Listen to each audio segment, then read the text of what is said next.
शैलेश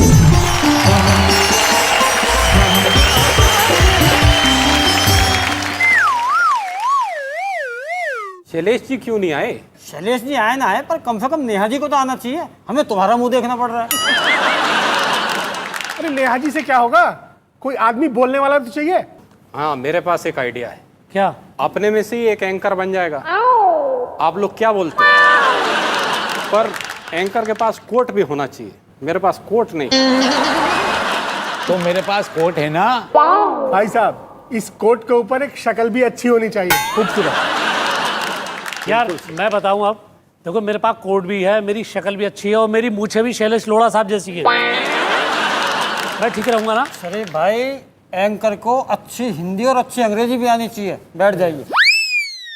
मैं कर लूं आज एंकरिंग। आपने नेहा जी का वजन देखा है? एंकर को स्लिम होना चाहिए। मेरे पास एक आइडिया है। और एक आइडिया। हम लोग ऐसा करते हैं हाँ, कि एक आदमी जाता है और वो जाके दूसरे को बुला लेगा। एंकर की जरूरत ही नहीं है। ये अच्छा हाँ, है। ये अच्छा है। ये भाई अच्छा भाई है। भाई भाई, प्रॉब्लम है भाई इसमें। क्या प्रॉब्लम है? एक दूसरे को बुलाने के लिए हाँ। हमें एक दूसरे कवि की तारीफ करनी पड़ेगी। हाँ, वो तो ये बाहर तो से है। बात है। और सर, हम हैं कवि, हाँ, एक दूसरे से लड़ाई तो कर सकते हैं पर एक दूसरे की बड़ाई नहीं कर सकते। ये बात तो है। तो ये फिर बात यार तो है। शैलेश भाई को बुलाओ ना। अबे तो यह प्रोग्राम शुरू होना अरे चाहिए। कहाँ है शैलेश भाई?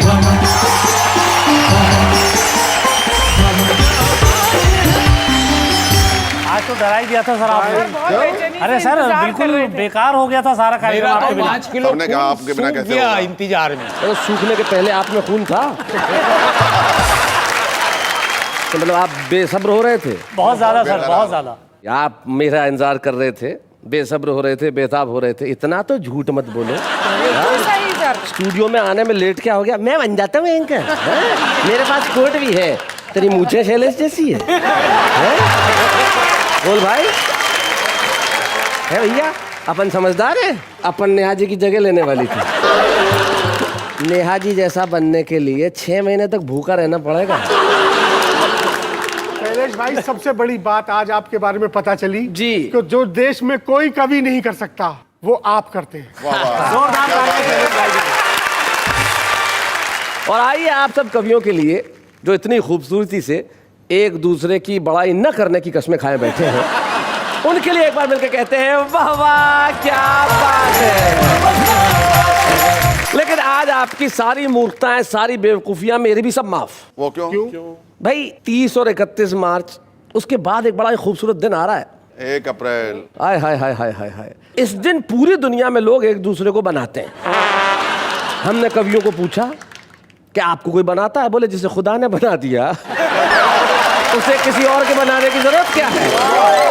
तो चलिए एक मूर्खता मैं भी कर देता हूँ, बुला देता हूँ उन्हें जिनकी जगह संगीता सरल लेने वाली थी। आइए।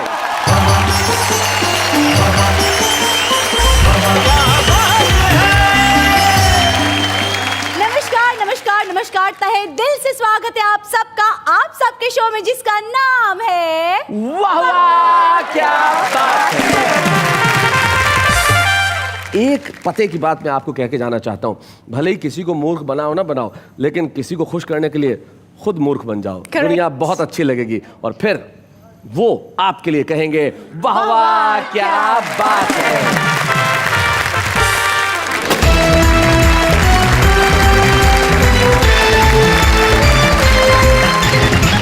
तो भाई आइए मुलाकात करते हैं हमारे साथियों से। सबसे पहले मंच के इस कोने पे जो बैठे हैं, उत्तर प्रदेश के अंदर एक बहुत छोटा सा कस्बा है दनकौर, और उस दनकौर से दिल्ली आते हैं और अपनी गजलों से लोगों के दिलों में छा जाते हैं। और जब हास्य की बात करते हैं तब पवन दीक्षित पवन की तरह लोगों के दिलों में उतर जाते हैं। भाई पवन दीक्षित, स्वागत है आप।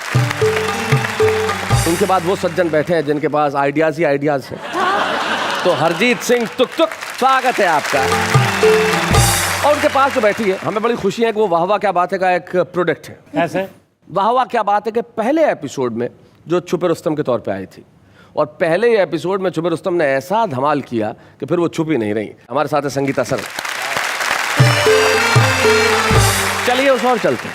चलिए उस और। अब आपको ये कहने की आवश्यकता नहीं होगी कि हम मूर्खता स्पेशल मना रहे हैं। तो आइए हम मिलते हैं उनसे जो सबसे पहले बड़ा यूनिक है, जो बैठे हुए हैं। कह रहे थे कि मेरा खून सूख गया, देखो तो। अरे बैठ जाओ। आप ज्यादा देर इसलिए खड़े मत रहिए कि विवादास्पद ढांचा कभी भी ढह सकता है। नारायण निडर मध्य प्रदेश में एक कस्बा खासरोद, वहां रहते हैं। क्या बात है नारायण जी। और नारायण निडर के पास है, वो भी एक बहुत छोटा सा कस्बा है, ठाकुरद्वारा गांव से हमारे बीच में आते हैं शरीफ भारती।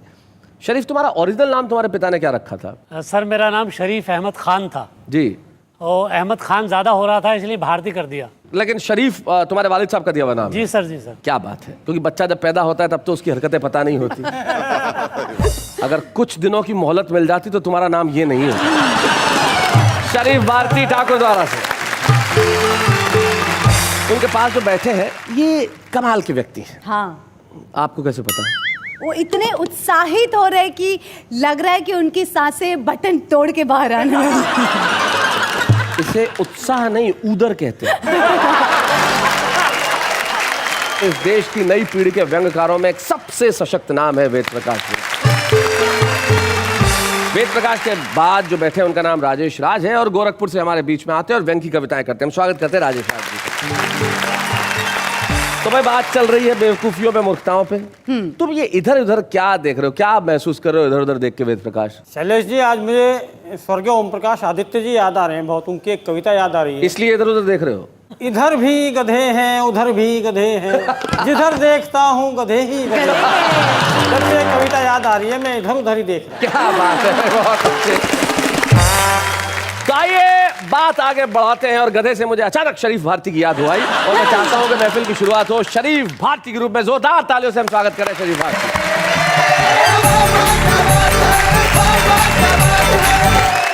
आपके सामने भारत का सबसे शरीफ आदमी खड़ा है। वाह जी। 1 अप्रैल को बड़ा संगीन किस्सा हो गया था मेरे साथ। जी। क्या? उससे मिलना था कल मुझको, सोची एक तरकीब निराली। आहा। उसके घर के पीछे जाकर मुर्गे की आवाज निकाली।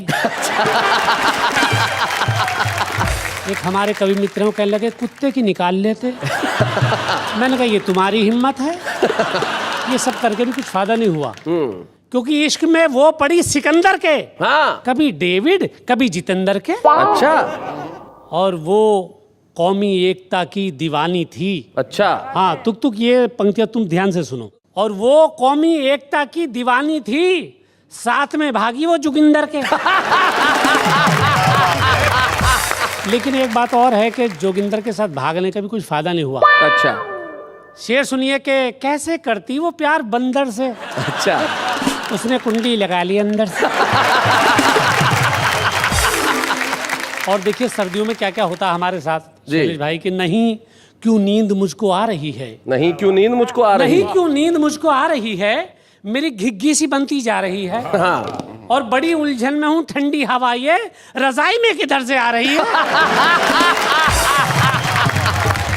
लेकिन ये रजाई में जो ठंडी हवा आती है उसके अलावा मोहब्बत भी आती है। पता नहीं साहब किधर से आती होगी। अंजुम रहबर साहिबा जो है वो एक शेर कहती हैं कि जी जी, जमी है बर्फ सी तेरी जुदाई में, वाह, और मैं सारी रात सुलगती रही रजाई में। ये अल्लाह इनकी तबीयत ठीक करे ऊपर वाला।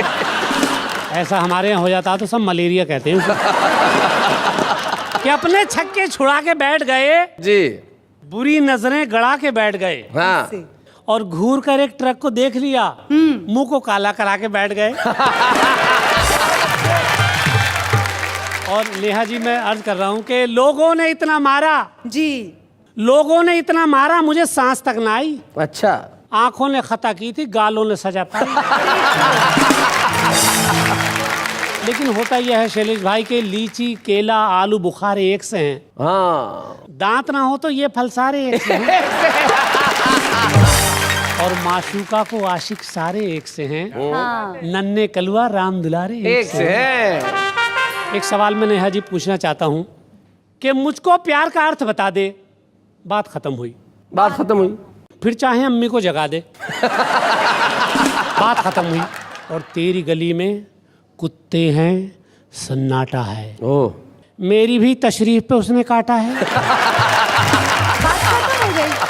तेरी गली में कुत्ते हैं, सन्नाटा है, मेरी भी तशरीफ पे उसने काटा है, मुझको इंजेक्शन लगवा दे। बात खत्म हुई।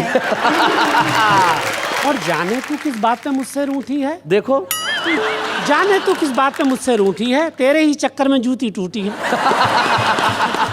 मुझको तू चप्पल दिलवा दे। बात खत्म हुई। बात खत्म हुई। और तेरे फोन की फ्लेक्सी कौन कराता है? हाँ। फोन लगाऊं नंबर बिजी बताता है। हाँ। मेरा मोबाइल लौटा दे। बात खत्म बात हुई। खत्म हुई।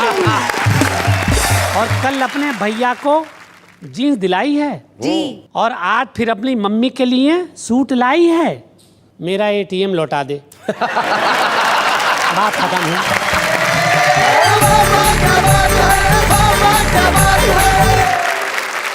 कितने बाय। शरीफ विचार है ना जी शरीफ जी जी बहुत के। बहुत शराफत, उन्होंने तमाम तरह की शराफत यहाँ पैदा हुई। लेकिन देखो, गधा होना है मैं प्रूव भी करना पड़ता है। मैं प्रूव कर रहा हूँ। कैसे? ये आप जानते हैं, अभिनेत्री हैं और तारक मेहता में अंजलि तारक मेहता बनी है। जी। और अंजलि तारक मेहता, आप इनके नामाक्षर जो प्रथमाक्षर है वो देखिए, अंजलि तारक मेहता। ATM। मैं मूर्ख हूं, इस बात का बोर्ड गले में टांग रहा हूं और एटीएम से एटीएम मांग रहा हूं। तो आइए अब हम महफिल को आगे बढ़ाते हैं और बुलाते हैं, किसे बुलाएं किसे बुलाएं किसे, इन्हें। किन्हें मतलब? अच्छा, इन्हें क्यों? जब टीचर ने क्वेश्चन पूछा तो जिस फर्स्ट स्टूडेंट ने हाथ ऊंचा किया उसको आंसर करने का फर्स्ट मौका दिया जाएगा। देखा, टीचर जी हैं हमारी। आजा भाई सरदार जी।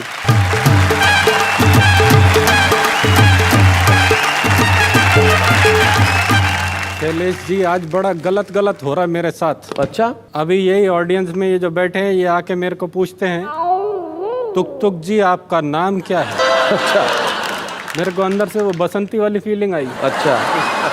इनसे महान वो साथ में इनके बैठे हैं, वो मेरे को पूछते हैं आप घुग्गी हो क्या?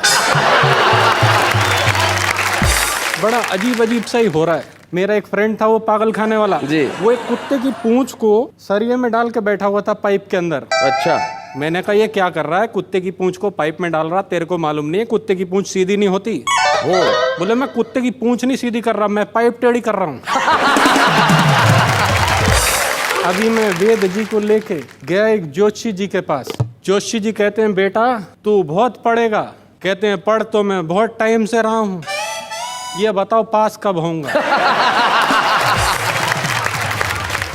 इनफैक्ट शैलेश जी भी कम नहीं है। बिल्कुल। आपको तो मालूम ही है, मैं इनसे बोल रहा था, मैंने कहा आप खाना खाने से पहले प्रार्थना करते हो? बोले नहीं, मेरी पत्नी अच्छा खाना बनाती है। शरीफ भारती जी का तो बिल्कुल अंदाज ही निराला। मैंने इनसे पूछा आप बड़ी टेंशन में लग रहे हो, कोई तकलीफ है? कहते हैं हाँ ब्लड प्रेशर है। मैंने कहा फैमिली में है? कहते हैं हाँ फैमिली में है।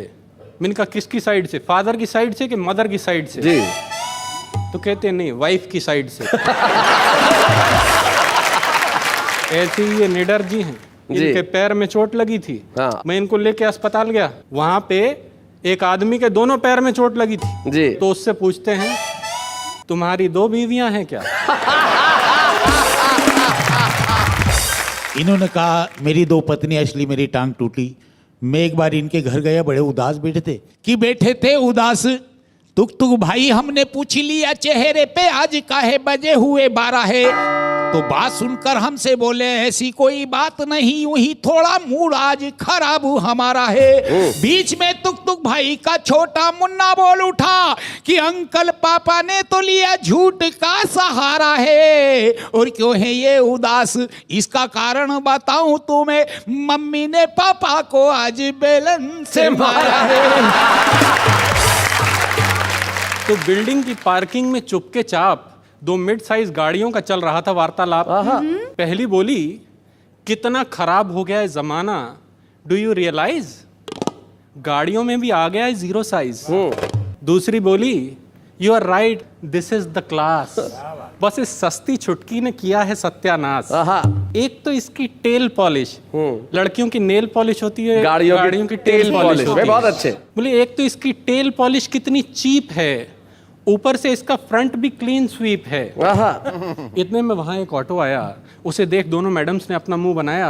पहली बोली, देखने में लगता है पूंछ कटा लंगूर, लोफर आंखें फाड़ फाड़ के कैसे रहा है घूर। अच्छा। ऑटो बोला, ये लंगूर सारा दिन लोगों को यहाँ वहाँ पहुँचाता है, साथ साथ किसी के घर की रोटी भी चलाता है। क्या बात है। कहना है? पर जैसे बढ़ रहे हैं पेट्रोल के दाम, जानती हैं कुछ दिन में क्या होगा अंजाम।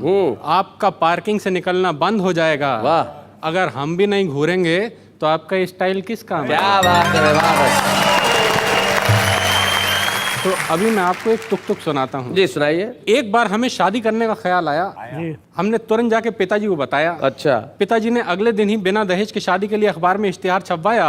महीने भर तक हमारे घर पे कोई नहीं आया। अच्छा। तो पिताजी ने अपनी समस्या एक प्रॉपर्टी डीलर को बताई। Property dealer. जब लोगों की प्रॉपर्टी नहीं बिकती है तो वो प्रॉपर्टी डीलर के पास जाते हैं। हमारे पिताजी भी गए तो पिताजी ने अपनी समस्या एक प्रॉपर्टी डीलर को बताई। उसने तुरंत एक तरकीब सुझाई। बोला, झुमरी तलैया में दूल्हों की सेल लगी है, वहाँ लड़कियों की बहुत लंबी लाइन लगी है, आप तुरंत वहाँ चले जाइए, जैसी चाहे वैसी वधू पाइए। अच्छा। पिताजी बोले, पर हमें दहेज नहीं लेना। वो बोला, कोई बात नहीं, लड़की तुम रख लेना, दहेज मुझे दे देना। अच्छा। पिताजी को उसके बोल समझ में आ गए। अगले दिन पिताजी हमें लेके झुमरे तलैया आ गए। हमने सेल को डिफरेंट काउंटरों में बटा पाया। 20% डिस्काउंट, 40% डिस्काउंट, 80% डिस्काउंट। पिताजी ने हमें 100% डिस्काउंट वाले काउंटर पे लाके बिठाया। अच्छा। थोड़ी देर में वहाँ एक 40 वर्षीय बाला आई। आहा। 40 वर्ष की भी होती मेरी है। तरफ क्यों जी देख जी रहे हो? जी। नहीं नहीं, आपकी तरफ तो क्यों देख सकता है, आप तो 50 की हैं। नहीं। थोड़ी देर में वहाँ एक 40 वर्षीय बाला आई। पिताजी को देख के हौले से मुस्कुराई। फिर प्रॉपर्टी डीलर से बोली, इनकी एज कितनी है जो आपके बराबर में खड़े हैं। अच्छा।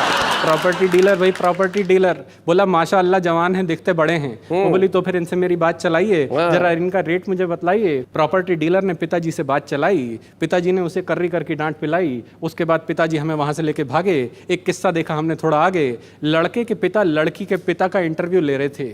लड़की के पिता पसीने पसीने हो रहे थे। फिर जब सौदेबाजी की बात आई, लड़के के पिता ने रेट लिस्ट दिखलाई। लड़की के पिता बोले, आप रेट बहुत ज्यादा लगा रहे हैं। वो बोले, क्या कहते हो, अभी तो 20% डिस्काउंट पे बता रहे हैं। तुम कहते हो रेट ज्यादा लगा दिया है, अरे 20% तो सेल टैक्स लगा दिया है। अब लड़की वालों की आदत होती किसी तरीके से ना नुकुर करके रेट कम करा ले। बोले, पर आपका लड़का तो बहुत सीधा साधा है। वो बोले, देखिए जी, हमारी मशीन ने एक ही पीस बनाया है, इसलिए ओवरऑल कॉस्ट कुछ ज्यादा है। ये देख के पिताजी को चेता आया। उन्होंने हमें नो डिस्काउंट वाले काउंटर पे लाके बिठाया। थोड़ी देर में हमारे भाग जागे। एक सज्जन आए भागे भागे। उन्होंने हमारे चारों ओर एक चक्कर लगाया। फिर पिताजी की ओर फेस घुमाया। बोले, कितना चलेगा? पिताजी बोले, ये तो आपकी बेटी पे डिपेंड करेगा। किफायत से चलाएगी तो सालों साल चलेगा। वो बोले, आपके लड़के में ऐसी क्या खासियत है जो इतना ज़्यादा रेट बता रहे हैं, ऊपर से नो डिस्काउंट का बोर्ड लगा रहे हैं। पिताजी बोले, मेरा लड़का ईमान रखता है जो आजकल करोड़ों में बिकता है। क्या बात। वो बोले, पर आपका ईमानदार बेटा घर की रोटी कैसे चलाएगा? खुद भूखा मरेगा तो मेरी बेटी को क्या खिलाएगा? क्या कहना है, क्या कहना है? आप इसे यहाँ से ले जाइए। पहले इसे किस्तों में ईमान बेचना सिखाइए। जिस दिन इसे किस्तों में ईमान बेचना आ जाएगा, उस दिन इसे इससे भी ज्यादा रेट पे कोई भी ले जाएगा। पिताजी को उसके बोल समझ में आ गए। अगले दिन पिताजी हमें लेके घर पे आ गए। तब से हमारे पिताजी निरंतर प्रयास कर रहे हैं, हमें सिखाने हेतु अपना ईमान बेचने का प्रयास कर रहे हैं। क्या बात है, बहुत। पर हमें नहीं लगता कि वो दिन कभी आएगा, इसलिए तुक तुक कुंवारा पैदा हुआ है, कुंवारा ही मर जाएगा। वाह वाह वाह, बहुत।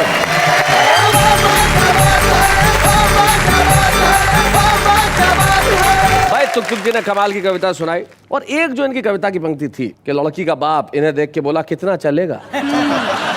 ये बड़ी कमाल की बात थी। मुझे एक बहुत पुरानी घटना याद आ गई। बहुत से एडवांस जो कंट्रीज हैं, जो विकसित देश हैं, उनमें इलेक्ट्रॉनिक्स की चीज यूज करते हैं तो लोग ठीक नहीं कराते, फेंक देते हैं। हाँ। फोन आया, फेंक दिया। कैलकुलेटर आया, फेंक दिया। कंप्यूटर आया, फेंक दिया। तो जापान में ऐसा अक्सर होता है। तो जापान की 2 महिलाएं भारत घूमने आई।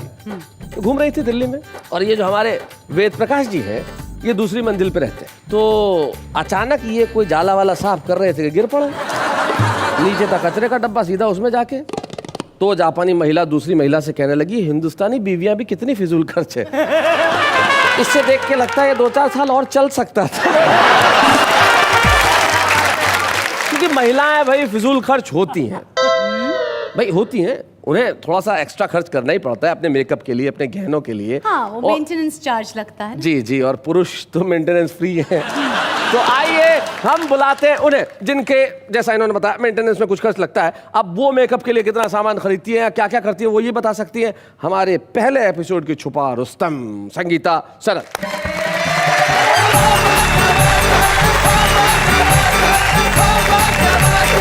मैं आपको आज एक ऐसे किरदार के बारे में बताती हूँ। जब हम दफ्तर में जाते हैं जी, तो बड़ा बाबू एक बहुत बड़ी हस्ती होता है। बड़े बाबू सीनियर क्लार्क, बड़े से लेके छोटे सब उनसे डरते भी है और उनके बिना कोई काम नहीं हो सकता। यानी आज आप जो गीत सुनाने जा रही हो बड़े बाबू पे सुनाया जा रही जी, है। मैं बड़े आपने क्या भारतीय अधिकारियों पे कोई पीएचडी कर रखी है? पहली बार आई तब थानेदार का गीत सुनाया, दूसरी बार आई तब पटवारी का सुनाया, अब बड़े बाबू चपरासी पे कब पहुंच रही हैं? जी, जब ये शरीफ जी छेड़छाड़ में पीएचडी कर सकते हैं तो आप अधिकारियों पे तो कर ही सकते तो मैं हैं। क्या अधिकारियों पे बात तो है, कर बहुत- जी बड़ा बाबू, मैं बड़े बाबू से कैसे फरियाद करती हूँ, जी। सब कैसे फरियाद करते हैं, गीत का आनंद। बड़ा बाबू सुनो, मेरी फाइल को आगे बढ़ा दो ना। बड़े बाबू सुनो, बड़े बाबू सुनो, मेरी फाइल को आगे बढ़ा दो ना। सील ठप्पा लगवा दो ना, जरा दस्तखत करवा दो ना। बड़े बाबू सुनो, बड़े बाबू सुनो, मेरी फाइल को आगे बढ़ा दो ना। कितने दिनों से मैं आती हूँ, ओहो, रोज रोज चक्कर लगाती हूँ। हूँ। आप तो दाता भारी हो, हम तो जैसे भिखारी हो। आप तो दाता भारी हो, हम तो जैसे भिखारी हो। नजरें उठा के देखो जरा, मेरा बेड़ा पार करा दो ना। बड़े बाबू सुनो, बड़े बाबू सुनो, मेरी फाइल को आगे बढ़ा दो ना। लोग तुमको बदनाम करते, ओहो, चाय पानी पी करके काम करते। देखो मैं भी तुम्हें कुछ नोट दूंगी और चाहो तो एक शाही कोट दूंगी। अपनी कलम की ताकत से मेरा बेड़ा पार करा दो ना। बड़े बाबू सुनो, बड़े बाबू सुनो, मेरी फाइल को आगे बढ़ा दो ना। दिखने में जैसे अनाड़ी हो, अनाड़ी? ऑफिस के पक्के खिलाड़ी हो। ओए होए, आपके हाथ में डोर है, मामला मेरा कमजोर है। मामला मेरा कमजोर है। अपनी कलम की ताकत से मेरा छोटा सा काम करा दो ना। बड़े बाबू सुनो, बड़े बाबू सुनो, मेरी फाइल को आगे बढ़ा दो ना। क्या बात है जी, वाह वाह वाह, बहुत अच्छे संगीता जी। मैं चाहती हूँ कि अपने दिल का गीत आपको सुनाऊं। जी, दिल की बातें दिल से कह के, मन बहलाए के, और नाच रहा है मनवा कैसा ठुमका लगाए के। क्या बात है? नाच रहा है मनवा कैसा ठुमका लगाए के। काले काले बादल आए, दिल की धड़कन बढ़ती जाए। जब सजन जी मुझे बुलाए, जान मेरी सूखती जाए। मुंह से कुछ भी कहा न जाए, अब समझाए के। नाच रहा है मनवा कैसा ठुमका लगाए के। दिल की वादी महकती जाए, मन की चिड़िया चहकती जाए। जिया मेरा जब जब घबराए, साजन मुझको गरबा लगाए। मुंह से कुछ भी कहा न जाए, अब शर्माए के। नाच रहा है मनवा कैसा ठुमका लगाए के। नाच रहा है मनवा कैसा ठुमका लगाए के। भाई बहुत बढ़िया संगीता जी, आपने कमाल कर दिया। और बड़े बाबू वाले गीत में तो राजेश राज जी जो है वो ऐसे देख रहे थे जैसे इस मंच के आज बड़े बाबू वही हो। ऐसे चश्मा वश्मा निकाल के, अच्छा हाँ, बोले बगैर चाय पानी के काम करवाना चाहती है। हाँ? बात ये नहीं है, बात ये को कोई कह रही है फिर नहीं मान रहा आदमी।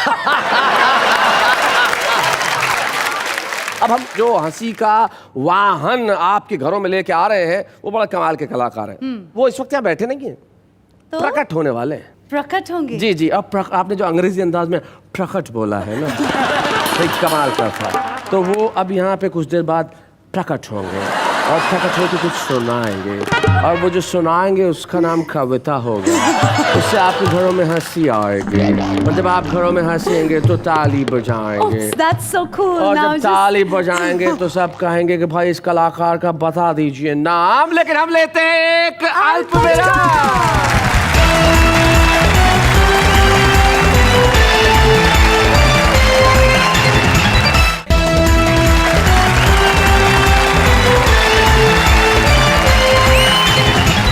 स्वागत है आपका, और हम कहेंगे वाह वाह क्या बात है। संस्कृत का एक श्लोक है जिसका अर्थ ये होता है कि जिस वाक्य में भी रस निकल आए वो कविता है। क्या बात है? अब हमारे साथ एक जो हमारे साथी कलाकार है वो कविताएं नहीं लिखते, लेकिन शब्दों से जो खेलते हैं वो किसी कवि से भी कम नहीं है। एक ऐसे कलाकार हमारे साथ हैं जो अभी इस मंच पे आने वाले हैं और आपको कुछ ऐसा सुनाने वाले हैं कि आप उनके लिए कहेंगे कि भाई इन्होंने कमाल कर दिया। तो जरा उनके लिए एक बार तालियां बजा दीजिए। नाम है उनका सुनील पाल।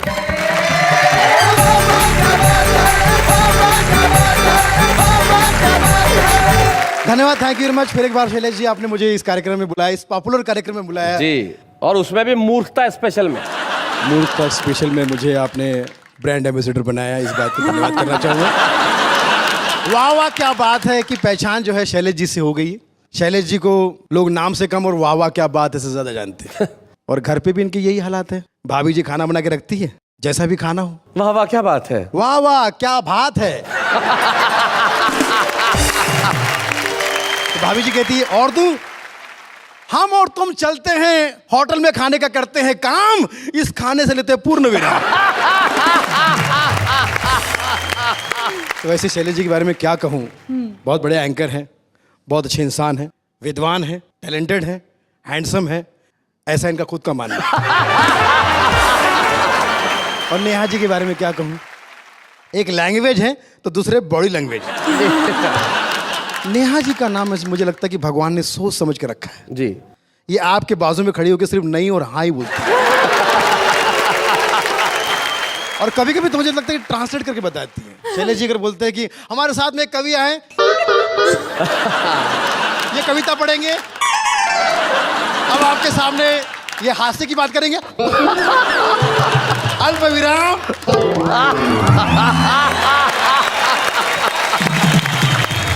बचपन से एंकरिंग का शौक है। जब ये पैदा हुई थी तो माँ बाप ने पहले दिन से पूछा, बेटा मेरे घर में आई, बहुत खुशी हो रही है, कौन सी रिंग चाहिए, सोने की रिंग या चांदी की रिंग? एंकरिंग।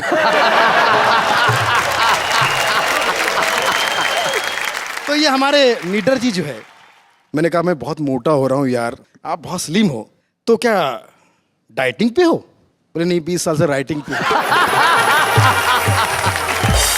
आपको विश्वास नहीं होता होगा मेरा शरीर देख के, जी, जी, जी। लेकिन विश्वास करना पड़ेगा। पहले अपनी निडरता से मैं परिचित तुम्हें कराता हूँ, ना रोक सके मुझको आंधी तूफानों से टकराता हूँ। चाहे दुश्मन कितने ही हो, मैं सबको धूल चटाता हूँ, और कितनी ही सर्द और रात भले मैं अंगारों सा जलता हूँ, और कलम उठाने वाले हाथों को रोज खून से रंगता हूँ। कितनी ही हत्याएं करके मैं वक्त गुजारा करता हूँ, हर रोज रात को बिस्तर पे मैं खटमल मारा करता हूँ। तो राइटिंग की वजह से ये, और ये हमारे भारती जी, शरीफ भारती। शरीफ आदमी हो यार। ये कभी कभी अपने आवाज से फीमेल की आवाज में भी गाना गाते हैं। जी जी, अक्सर। दिल है कि मान, और मुझसे कहने कि मैं 2 आवाज में गाता हूँ। मैंने कहा, इसमें कौन सी बड़ी बात है, दोगले। एक गले से 2 आवाज निकालते हो, तो 2 गले। 2 गला। संगीता सरल जी। जिस दिन उपवास रखती है उस दिन डबल खाती है। सुबह से फोन करती है होटल या रेस्टोरेंट में, चाइनीज देना, बर्गर देना, पिज्जा देना। बोले बहन जी आपका तो फास्ट है। हाँ तो ये सब फास्ट फूड ही तो है। और ये हमारे टुकटुक साहब जी, ये कवि बनने से पहले ट्रक चलाते थे, मगर ट्रक में कोई सामान नहीं, खाली ट्रक। दिल्ली से अमृतसर, अमृतसर से दिल्ली। लोगों ने पूछा ऐसा क्यों? बोले मम्मी पापा ने कहा कि काम के वक्त कोई लोड मत लेना। कुछ शायर ऐसे होते हैं, कुछ कवि ऐसे होते हैं, डरा देते हैं सुनाने से पहले। जी। हर शख्स अपने गम में खोया है। शैलेश सुन ले, हर शख्स अपने गम में खोया है। हर शख्स अपने गम में खोया है। जिसे गम नहीं वो कब्र में सोया है। कुछ शेर, पुराने शेर भी ऐसे हैं जो जिनको मैंने सुने और मैंने अपने हिसाब से शरीफ भारती जानते हैं। ये इश्क नहीं आसान, बस इतना समझ लीजिए शादी भी करनी पड़ सकती है। और आज के हालात में कहूंगा कि जो गुर्बत में वड़ा पाव खाते हैं, गुर्बत मतलब गरीबी, जो गुर्बत में वड़ा पाव खाते हैं, सक्सेस मिलने पे बड़ा भाव खाते हैं। हाय हाय हाय हाय, क्या बात है। सब टीवी पे बहुत सारे प्रोग्राम हिट हैं। हमारे दर्शकों में एक टकला भाई साहब मुझे दिखाई दे रहा है। मैंने टकले से पूछा, भाई साहब आपका सब टीवी का फेवरेट कौन सा प्रोग्राम है? बोले बालवीर। मैंने कहा भाई मेरे, आपको लापता गंज पसंद होना चाहिए। गंज? आपका नाम क्या है? बोले नाम तो वैसे केशव है, लोग प्यार से हैरी कहते हैं। हैरी? कई नाम ऐसे होते हैं जिससे हमें बड़ा मजा आता है। एक बहुत परेशान दोस्त था मेरा, बहुत ही परेशान। मैंने कहा भाई माँ कैसी है? बीमार है। बाप पागल हो गया है। भाई जेल में है। नौकरी छूट गई। बच्चे हुए नहीं। वाइफ चली गई। नाम क्या है? लकी।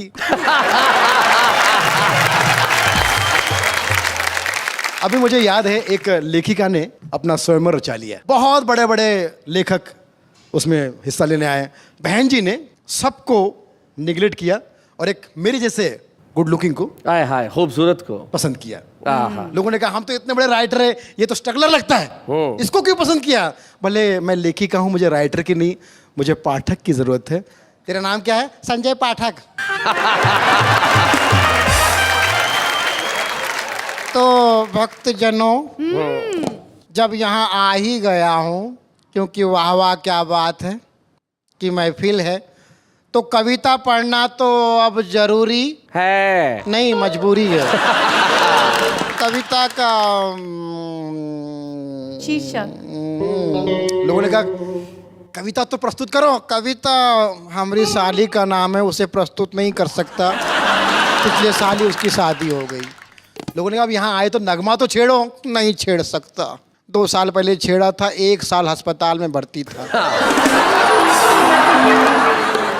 बोले रचना सुनाओ। रचना मुझको सुनाती है, मेरे वाइफ का नाम है रचना। बोले यार या तो छंद करो या तो बंद करो। ये ठीक है, बंद करता हूँ। धन्यवाद, थैंक यू वेरी मच।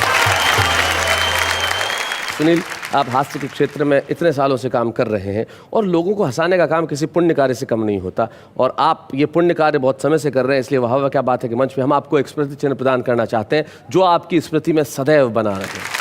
बच्चे हैं या बूढ़े हैं, नर है या नारी है, हंसी देने वालों के सब ही आभारी है। कविता सुनाने वाले अब सबके साथ है। क्या बात है, क्या बात है। मैं सुनील पाल को सम्मानित नहीं कर रहा हूं, लेकिन जिस तरह हिंदी और उर्दू हमारे यहाँ मिलकर कार्यक्रम प्रस्तुत करती हैं, हिंदी कविता एक विधा है और स्टैंड अप एक दूसरी विधा है। ये एक विधा का दूसरी विधा को सम्मान है जो आज हमने यहाँ पे किया।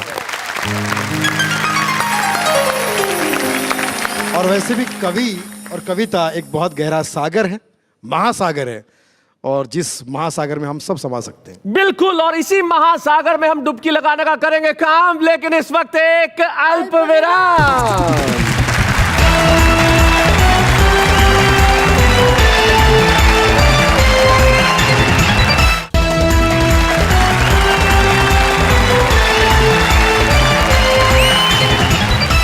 स्वागत है आपका वाह वाह क्या बात है। आज हम मूर्खता और बेवकूफी का उत्सव मना रहे हैं। बात करते हैं उनकी जो आम आदमी और अपनी बेवकूफी और मूर्खताओं को एंजॉय करते हैं और अपनी कविताएं भी सुनाते हैं। कैसे? ऐसे। प्यार करने से डरता कौन है, प्यार हो जाता है करता कौन है। प्यार में जान तो हम भी कुर्बान कर दें, लेकिन पता तो चले कि हम पर मरता कौन है। मैं चंद्रमुखी तू सूर्यमुखी, तू मुझसे दुखी मैं तुझसे दुखी। एक काम कर, छत पे जा छलांग लगा, फिर तू भी सुखी और मैं भी सुखी। धोखा मिला जब प्यार में, जिंदगी में उदासी छा गई। जब सोचा छोड़ दो इस राह को, कमबख्त मोहल्ले में दूसरी आ गई।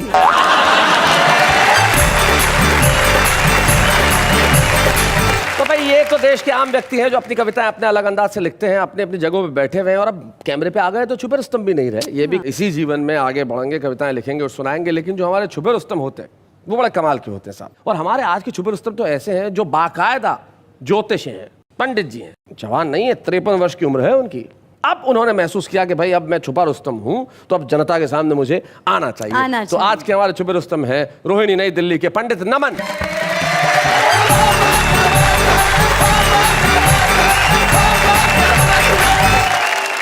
एक बार मेरी घरवाली ने कहा आप सब पर प्यारी प्यारी कविताएं बनाते हो और मेरा मजाक उड़ाते हो। अच्छा, मेरे पर भी कोई प्यारी सी कविता बनाओ। मैं शुरू कर रहा हूँ कविता। जी जी जी। गुड़धानी सी लगती हो तुम, पंडित जी के अंदाज में, वाह। बड़ी सयानी लगती हो तुम, मैं घर का छोटा सा नौकर, महारानी सी लगती हो तुम।